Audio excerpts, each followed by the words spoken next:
బంగారం, బ్యాంకులు, ఇతర ప్రైవేటు సంస్థల్లో ఉన్న విడిపించి కొనబడను. కొమ్మూరి గోల్డ్, ఆంధ్ర మరియు తెలంగాణ. నమస్తే, వెల్కమ్ టు మనం టీవీ. నా పేరు వలి. ప్రస్తుతం నాతో పాటు స్టూడియోలో ఉన్నారు ప్రముఖ రాజకీయ విశ్లేషకులు అంకంరావు గారు. వారితో మాట్లాడదాం. అంకంరావు గారు నమస్కారం సార్. నమస్తే అమ్మా.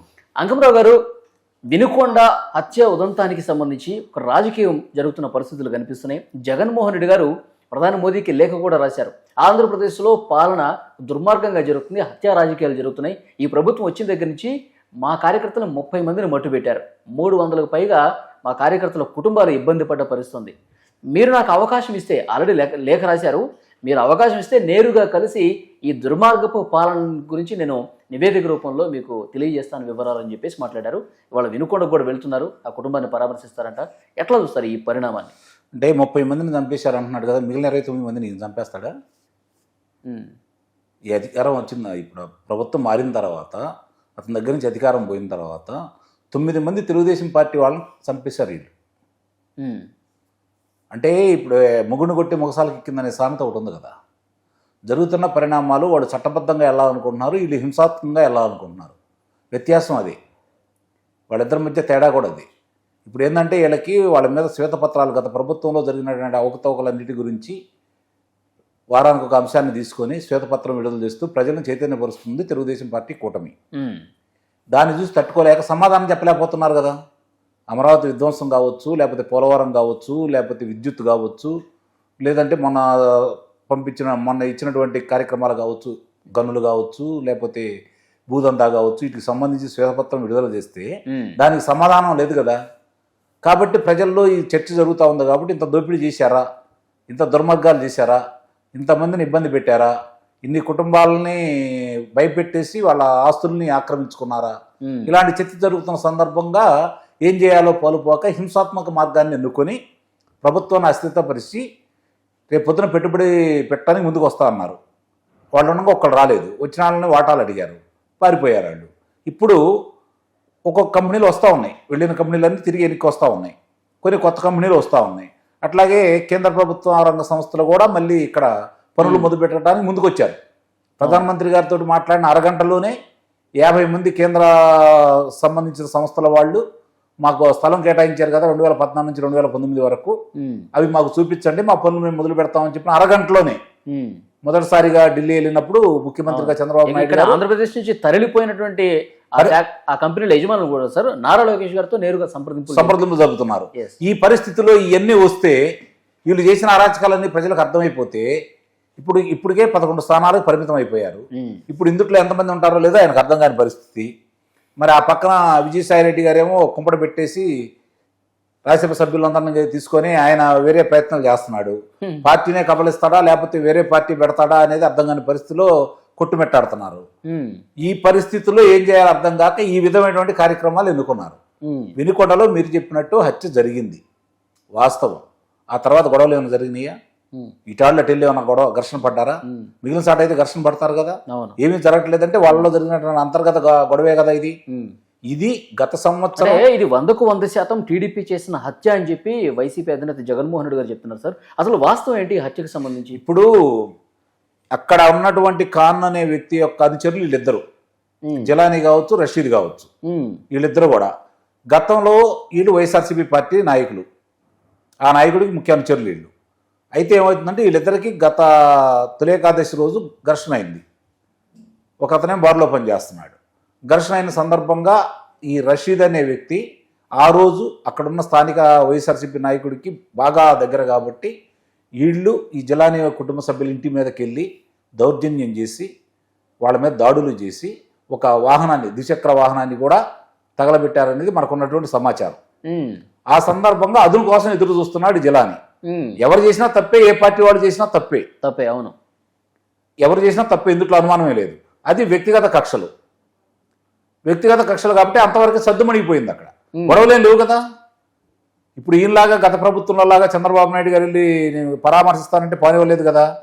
ఇప్పుడు ఓకే మీరు వెళ్ళరండి, మీరు ఒక్కళ్ళు వెళ్ళరండి, ఇబ్బంది ఏం లేదు, మంది మార్పులతో వెళ్ళొద్దు, జన సమీకరణ చేయొద్దని చెప్పని చెబుతున్నారు కదా అధికారులు కూడా. వ్యత్యాసం గమనించండి మీరు. అంటే దీన్ని ఇప్పుడు ఒక విషయంగా మలిచి చర్చనీయాంశం చేయాలని వాళ్ళు ప్రయత్నం చేస్తున్నారు. ఇది చేసే కొంది వాళ్ళే ఇంకా గోతిలో ఇరుక్కుపోతూ ఉంటారు. ఓకే, గతంలో వాళ్ళు చేసినవన్నీ బయటకు వస్తూ ఉంటాయి. ఉమ్, కాబట్టి వాళ్ళు ఏదో ఒకటి అలజడి సృష్టించాలని ప్రయత్నం చేస్తున్నారు. ప్రజలు సిద్ధంగా లేరు. అక్కడికి వెళ్ళి ఏమైనా ఉద్రిక్తతలు మళ్ళీ పెంచే ప్రయత్నం అనుకోవచ్చు, అది ఏమన్నా అట్లా చూడొచ్చా? తాట తీసి ఎండేస్తారు.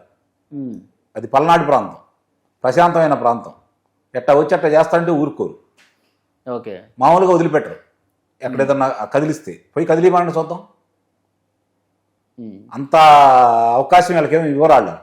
ఇంకొకటి సార్, నిన్న జగన్మోహన్ రెడ్డి గారు చేసిన ట్వీట్లో రెడ్ బుక్ ప్రస్తావన తీసుకొచ్చారు. రెడ్ బుక్ని ఎవరి స్థాయిలో వాళ్ళు అమలు చేస్తున్నారు కాబట్టి ఇలాంటి దారుణ ఘటనలు జరుగుతున్నాయి అంటున్నారు. అమలు చేయాలని ఆయన కోరుకుంటున్నాడు. ఇంకా అమలు మొదలు కాలేదు కాబట్టి ఆయన బాధపడుతున్నాడు. అమలు చేస్తే వాళ్ళలాగా అకృత్యాలలాగా అచ్చెన్నాయుడు గారిని మరి శస్త్రచికిత్స జరిగిసి రక్తస్రావం అవుతున్నా కూడా ఏ విధంగా ఇబ్బంది పెట్టారు, ఎన్ని వందల కిలోమీటర్ల వాహనంలో ఆయన్ని తిప్పారనేది ప్రజలందరికీ తెలుసు.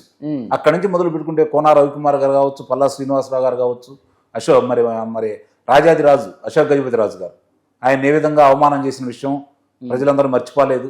తూర్పుగోదావరి జిల్లాలో కావచ్చు, పశ్చిమ జిల్లాలో చింతమనేని ప్రభాకర్ గారు కావచ్చు, మరి పట్టాభి గారు కావచ్చు, దేవినేని ఉమ్మగారు కావచ్చు, కొల్లు రవీంద్ర గారు కావచ్చు, దూరిపాడ నరేంద్ర కుమార్ గారు కావచ్చు, ఇక వరుసను చూసుకుంటా ఉంటే మీకు ఏ జిల్లాలో వదిలిపెట్టలేదు వాళ్ళు. చివరకు వాళ్ళ శాసనసభ్యులుగా ఉన్న బయటకు వచ్చిన వాళ్ళని కోటమిరెడ్డి శ్రీధర్ రెడ్డి గారిని ఎంత ఇబ్బంది పెట్టారు, జేసీ ప్రభాకర్ రెడ్డి గారి పరిస్థితి ఏంటి, వాళ్ళ అబ్బాయి గారి పరిస్థితి ఏంటి, ఇవన్నీ మనం కనుక ఒకసారి చూసుకుంటా ఉంటే చల్లాబాబు గారి పరిస్థితి ఏంటి, ఓకే, నాని గారి పరిస్థితి ఏంటి, ఎక్కడ మన ఇప్పుడు చంద్రగిరిలో గెలిచిన ఆయన పరిస్థితి, పులివర్తి నాని గారి పరిస్థితి, అంటే వీళ్ళందరినీ చూసుకుంటా ఉంటే వాళ్ళు ఎన్ని ఇబ్బందులు పెట్టారు. అక్కడ దాకా ఎందుకు స్వయానా చంద్రబాబు నాయుడు గారి పరిస్థితి ఏంటి, లోకేష్ బాబు గారి పరిస్థితి ఏంటి, పవన్ కళ్యాణ్ గారిని ఏ విధంగా చేశారు. అట్టా చెయ్యాలి, అలా చేసినందువల్ల వాళ్ళ సానుభూతి వచ్చి మళ్ళీ గెలిచారు. వాళ్ళు మళ్ళీ చేస్తే 5 సంవత్సరాల తర్వాత మా సానుభూతితో గెలవాలనే ప్రయత్నం వాళ్ళు చేస్తున్నారని నాకు అనిపిస్తూ ఉంది.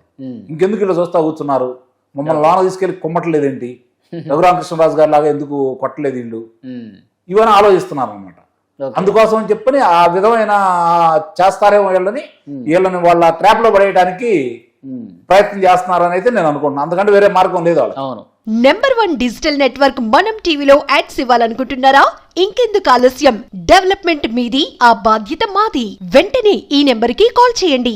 ఇప్పుడు ఆ రోజు సార్ నారా లోకేష్ గారు కూడా రెడ్ బుక్ ప్రస్తావన ఎందుకు తీసుకొచ్చారంటే, ఈ వైఎస్ఆర్ కాంగ్రెస్ పార్టీ ప్రభుత్వంలో ఏదైతే అరాచకాలు జరిగాయో, ప్రజలను ఇబ్బంది పెట్టారో, ప్రభుత్వ వ్యతిరేక విధానాలు ఏవైతే ఉన్నాయో, వీళ్ళు కుంభకోణాలు కావచ్చు, అధికారుల నిర్వాహం కావచ్చు, ప్రతి శాఖలో చేసినటువంటి అవినీతి కావచ్చు, దౌర్జన్యాలు కావచ్చు, దోపిడీలు కావచ్చు, వాళ్ళందరినీ పొందుపరిచి ఆయన తిరిగినటువంటి అంటే పాదయాత్ర చేసిన ప్రాంతంలో జరిగినటువంటి విధ్వంసాలకి కారకులు ఎవరు, ప్రోత్సహించింది ఎవరు, అవును, అధికారులు దానికి వినోదంగా నిలిచిన అధికారులు ఎవరు, వీటన్నిటి కూడా ఆయన పొందుపరుచుకొని ఎవరైతే మాట్లాడారో వాళ్ళందరి పేర్లు దాంట్లో ఉన్నాయి. అవును, అవి వదిలిపెట్టేది జరుగుతూ ఉండే ప్రక్రియ. ఇప్పుడు ప్రక్షాళన చేయాలంటే ఒలి గారు ఒకటి గుర్తుపెట్టుకోండి, గ్రామ స్థాయిలో చూసుకుంటా ఉంటే గ్రామ స్థాయి వాలంటీర్లతోటి వాళ్ళు ఏర్పడే వ్యవస్థ చేసుకున్నారు, సచివాలయ వ్యవస్థను ఏర్పాటు చేశారు, అందుట్లో మొత్తాన్ని వాళ్ళ మనుషుల్ని పొందుపరిచారు కదా. ఇప్పుడు అవన్నీ ప్రక్షాళన చేసుకుంటా రావాలంటే ఎంత సమయం పడుతుంది? అధికారులు ఇప్పుడు కూడా వాళ్ళ వెంటే ఉన్నారు ఇంకా 70-80%. అందుట్లో గత ప్రభుత్వంలో కొంచెం మంచిగా పనిచేసిన అధికారులను చూసుకొని ఈ ప్రభుత్వంలో అన్యాయంగా ప్రవర్తించే వాళ్ళని పక్కన పెట్టే కార్యక్రమం మొదలవుతా ఉంది. ఓకే, ఐపీఎస్ వాళ్ళని మొదలు పెట్టారు, ఐఏఎస్ వాళ్ళని పక్కన పెడతారు, చూస్తూనే ఉన్నారు. గతంలో ఎప్పుడన్నా చంద్రబాబు నాయుడు గారు ఒక ఐఏఎస్ అధికారి వస్తే, ఒక ఐపీఎస్ అధికారి వస్తే గేటు బయట నుంచే ప్రవేశం లేదని చెప్పి నిర్మమాణంగా పంపించిన సందర్భం కానీ, ఒకవేళ వాళ్ళు ముందుగా వచ్చి బొక్కే ఇస్తుంటే పక్కనెట్టిన సందర్భం కానీ ఇప్పుడన్నా ఉందా? లేదు కదా. కాబట్టి జరిగిన విధ్వంసానికి వీళ్ళు ఎంత వాళ్ళకి సహాయం చేశారో వాళ్ళకి తెలుసు. కాబట్టి అలాంటి అధికారులు ఎవరిని కూడా క్షమించి మళ్ళీ విధుల్లో కొనసాగించాలని వాళ్ళు కోరుకోవట్లా. ఓకే, కాబట్టి వీళ్ళకి ఇప్పుడు మాచర్ల శాసనసభ్యుడి ఉదంతాన్ని మనం తీసుకుందాం. పిన్నెల్లిది ఆ కార్యక్రమం అయిపోయిన తర్వాత స్థానిక పోలీసులు ఎప్పటికప్పుడు సమాచారం ఇవ్వబట్టే కదా ఆ రోజు అతను తప్పించుకుంటా పారిపోయింది, వాళ్ళ తమ్ముడు కానీ అతను కానీ సహకరిస్తున్నారు కదా. వాళ్ళంటే కానిస్టేబుల్ స్థాయి నుంచి సిఐ స్థాయి వరకు, డిఎస్పీ స్థాయి వరకు వాళ్ళ మనుషుల్ని దాంట్లో పెట్టారు. కాబట్టి ఎప్పటికప్పుడు కూడా సమాచారం దాచేశారని వాళ్ళే దాచేసి వాళ్ళే ఎదుగుతున్నట్టు బిల్డప్, అంతే కదా. కాబట్టి అవన్నీ జరుగుతున్నాయని ఒక్కడొక్కడు బయటకు వస్తూ ఉంటాయి. ఇప్పుడు అక్కడ ఉన్నటువంటి ఆ పల్నాడు ప్రాంతానికి సంబంధించిన కలెక్టర్ గారు, గతంలో ఆయన్ని బలి చేసిన కలెక్టర్ గారు కావచ్చు, ఎస్పీ గారు కావచ్చు, కింద అధికారులు సహకరించినందువల్ల, కింద పోలీసులు సహకరించినందువల్ల నెపం ఆయన మీద వేసి ఆ రోజు సిఎస్ గారు జగన్మోహన్ రెడ్డి గారికి అనుకూలంగా అతను సస్పెండ్ చేశాడు. ఆ కలెక్టర్ గారిని బదిలీ చేశారు. ఇవన్నీ మనం చూసుకుంటా ఉంటే వాళ్ళు ఎంత విధ్వంసం చేశారో, వ్యవస్థలను ఎలా చెరబట్టారో కూడా మనకు అర్థమవుతానే ఉంది కదా. అవన్నీ ప్రక్షాళన చేసుకుంటా వస్తున్నారు. ఈ విధ్వంసం ఇప్పుడు గురించే జగన్మోహన్ రెడ్డి గారు తరువాత చేసే పని ఏందయ్యా అంటే ఐక్యరాజ్య సమితికి రాస్తారు, అమెరికా అధ్యక్షుడికి రాస్తారు, లేకపోతే వాళ్ళిద్దరికి మేము వచ్చి మీతో మాట్లాడుకోవాలా, మా దేశంలో ఇలా జరుగుతుందని చెప్పబోతున్నారు, అంతకంటే వేరే ప్రత్యామ్నాయ మార్గం లేదు. ఆ వంక పెట్టి విదేశాలకు వెళ్తాడు, మళ్ళీ రాడు. ఓకే, చూద్దాం సరే నెక్స్ట్ ఏ విధంగా జరగబోతుందో. Thank you very much. Thank you.